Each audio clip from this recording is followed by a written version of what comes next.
Throughout last year, I showed you all of my Australian animals that I use in my education programs and that you'll see on this channel, at least, that I have right now. But for this year, for 2021, I want to talk about a new continent, so we're going to talk about my South American animals.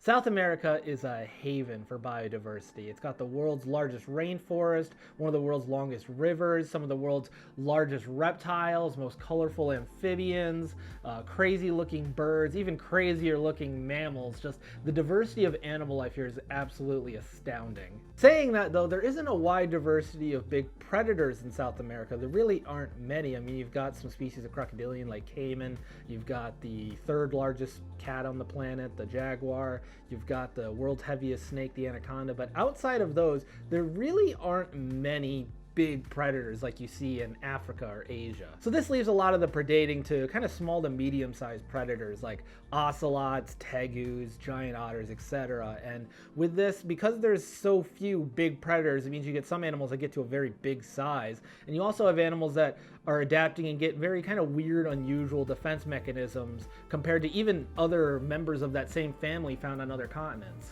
First up, we have one of those animals that grows to a very large size, the green iguana, and yes, green iguanas are from South America. I can't tell you how many people I run into at programs that actually think iguanas are from Florida. I've actually already got an animal spotlight video all about green iguanas in the wild if you want to go check that out, because you'll learn more about them in that than you will here in this quick little blurb, because I got other animals to talk about today. But green iguanas, very big lizard. Males can hit up to 15 pounds in weight, and the big ones can be 7 feet long. They're one of the largest lizards outside of monitor lizards, and they're found from southern Central America all the way down through into northern South America. They're arboreal, so they spend a lot of the time up in the trees, but they'll actually also burrow into the ground, which is proven to be a really big problem for them invasively in Florida along like riverbanks and roadways and stuff like that. Now, just like in Florida and South America, there's not a whole lot of predators that can take on an adult green iguana. You've got caiman maybe the harpy eagle, the new world's largest bird of prey, but it's really just the jaguar. They're really the only animal big enough to take on an adult green iguana and successfully eat them. Now, while they're smaller, there are actually a ton of predators for them: storks, herons, snakes, coatis, etc. To defend itself, even outside of running away because they're very fast, this is a very weaponized reptile. They have this really long belt of a tail that can do a lot of damage. They've actually found jaguars missing eyes from where they've gotten a direct hit from this tail. It's also covered in razor sharp scales, so it can actually do a bit of roughing up too. They also have what I would argue are some of the sharpest claws of any reptile, as my arms can clearly attest to. And they also have what is probably one of the worst bites of any lizard. They have some really wicked teeth. They're serrated on each side. They have some really powerful jaws designed to clamp and lock down. This is not a bite any predator or person really wants to get. Saying that though, they are 100% herbivore. Levi here came to me. The previous owner did not take good care of him. When I got him, he was already about 6.5 years old, and he only weighed about 1.5 pounds, which for a 6-year-old iguana, that is scarily underweight. Green iguanas can hit adult weight 3, 4, maybe 5 years, so they grow very, very quickly. So being that size at that age, very big red flag. Previous owner just fed him iceberg lettuce and carrots, which is not a good diet for really any living thing. Iceberg lettuce is literally just water. So I got him in, I fed him properly. He's been a couple years now. Now he's about 5.5 pounds. When I got him in, I thought it was a male, but I'm actually starting to think it might be a female just because the growth is really slowed down and there are certain things he's lacking. But again, he was so stunted, I'm not 100% sure. So maybe it's a Lily, maybe it's a Levi.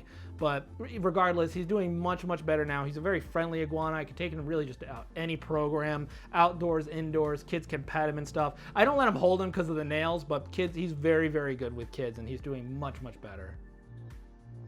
Next up is one of the only exotic mammals that I have. This is the chinchilla, and this is Lola, and they are very, very popular pets worldwide, basically. And despite having a lot of numbers in captivity, there really aren't many left in the wild. Unfortunately, in the wild, they're critically endangered, with only about 5,000 to 7,000 left. And this is because for centuries, they were hunted to the brink of extinction for the fur trade to be turned into coats and scarves and things like that. They're found in the heart of the Andes Mountains at very high elevations, and that's why they have this really weird, dense fur. So for most mammals, for every hair follicle they have one attached hair strand. But for these guys, for every hair follicle they have, they can have up to 70 attached hairs per follicle. They can actually get heat exhaustion and die if the temperatures, where are you going, are over 74, 75 degrees for too long. And they prefer it really in the 60s, high 50s. But in the wild, their temperatures at night can drop into the 30s, 20s, even 10s. So, and this is all Fahrenheit, but that's why they have this really dense fur to help keep them warm.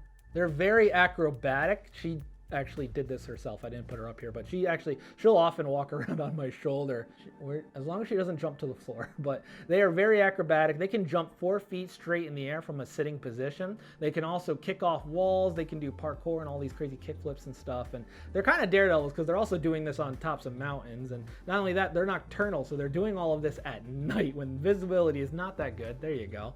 And they have to be able to run away really fast. That's why I'm hoping she doesn't go on the ground, because they have a lot of predators after them. You've got hawks, cats, snakes, dogs. There's a bunch of predators out there for chinchillas. Like I said, there's a lot of medium-sized to small predators in South America, and most of them can eat a chinchilla pretty easily. Now, what she does have is she has kind of one last-ditch escape attempt, I guess you could say, if a predator does grab her. It's called fur slipping. So when a predator grabs her, if they don't really get her specifically, they just get a lot of this dense fur, she can voluntarily go bald, kind of. She'll let all of that fur go. Predator's left with a claw or a mouthful of fur, and she runs away, and she'll grow that back over the next month or two. With such thick fur, it means that they can't get wet. They can't take a bath to clean themselves because there's no airflow to the undercoat. So if that gets drenched, it's not going to air out. It'll just get moldy and infected, and they can die from it. And with these guys, what they're going to do to clean their fur in the wild is they'll actually roll around in this naturally occurring volcanic pumice ash and dust that they just find in their habitat. And a lot of people think that's something that we just do for them in captivity, like you can see right here. But no, we do this to replicate, because that's how they clean their fur, is rolling around in this dust. So I have 2 chinchillas. Lola here is the first one, and she is my handleable chinchilla. I can basically just pick her right up. Although right now she's a little spazzy because of the lights and being on a table and not being able to go anywhere. But I can pick her up, and I take her to programs. Kids can pet her and stuff. She just sits in my hands while kids get to pet her and feel how soft she is. So she is definitely my workable chinchilla. My other chinchilla, on the other hand, Luna, doesn't go anywhere. She doesn't really like me picking her up even. So she's kind of just, I guess you could say, a personal pet in my mammal room, because I don't really do education with her. And both of my chinchillas, they were given to me from people that just couldn't have them anymore. So now I bring her around, and the kids all get to see the super, super cute chinchilla and feel how crazy soft she is, even though I never put her down because she would run away like lightning.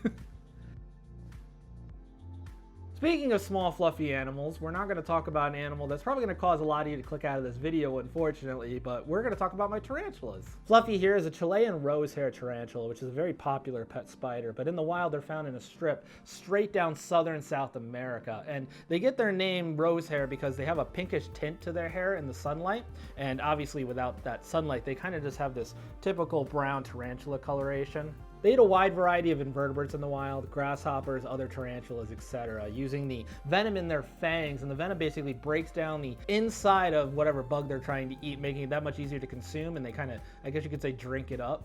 Rosehairs get about this size. They're kind of a medium-sized tarantula. They're not overly big, and their main defense is actually not their venomous bite. It's actually all of these hairs here on the abdomen. These are called urticating hairs, and with these, when a predator gets too close, they're going to take their back legs and they're going to rub them along the abdomen, and this will release the hairs. They'll fly up into the predator's face, and they have little barbs on them, so they'll get lodged in the eyes, the nose, the mouth, etc., and they get stuck there for up to a few days, and they itch like crazy. So the predator learns real quick not to mess with the tarantula, and the tarantula doesn't have to bite.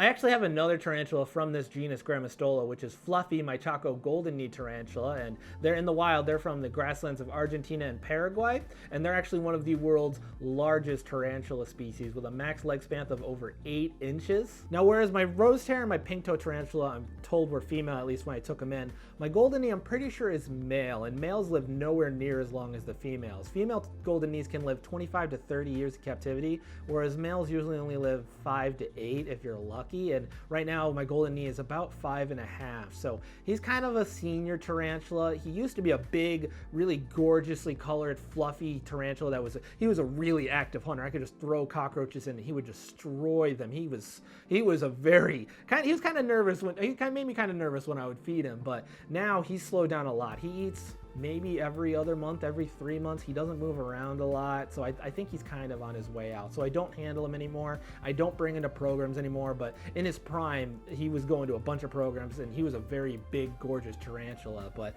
unfortunately, that's just kind of how it is when you have a male tarantula. And the last tarantula I want to talk about today is Fluffy, my pink-toed tarantula, which, do you see the theme here? But Fluffy, I'm not going to hold her today for the video either, but for a very different reason. She's very hard to get out of her enclosure. Unlike these two, this one's from the genus Avicularia, and unlike all of my other tarantula species, it's not a terrestrial tarantula. It is arboreal. It spends very little time on the ground, and it builds these really big, like, web tornado nest things like you can see here in her enclosure. And this is why I'm not going to be able to handle her for the video, because I don't want to destroy it to try and get her out, because she hides down in there almost all the time. And I'll drop crickets at the entrance for her to rush up and eat, and this is what they'll do in the wild to catch their bugs. And I do see her out sometimes, but definitely not going to be handling her for today. They are found throughout basically the entirety of Brazil, as well as some of Costa Rica, and they get their name obviously from their bright pink toes, and even their body coloration. It's nothing like my rose hair here. And these guys, they don't live as long as a lot of other tarantula species, especially the grammostolas. The females usually live up to 10, whereas the males only live like 3 to 4. My rose hair and my pink toe both came to me from the same original owner that surrendered it to me. It was a girl going to college, and surprise, surprise, the college didn't want pet spiders in the dorms.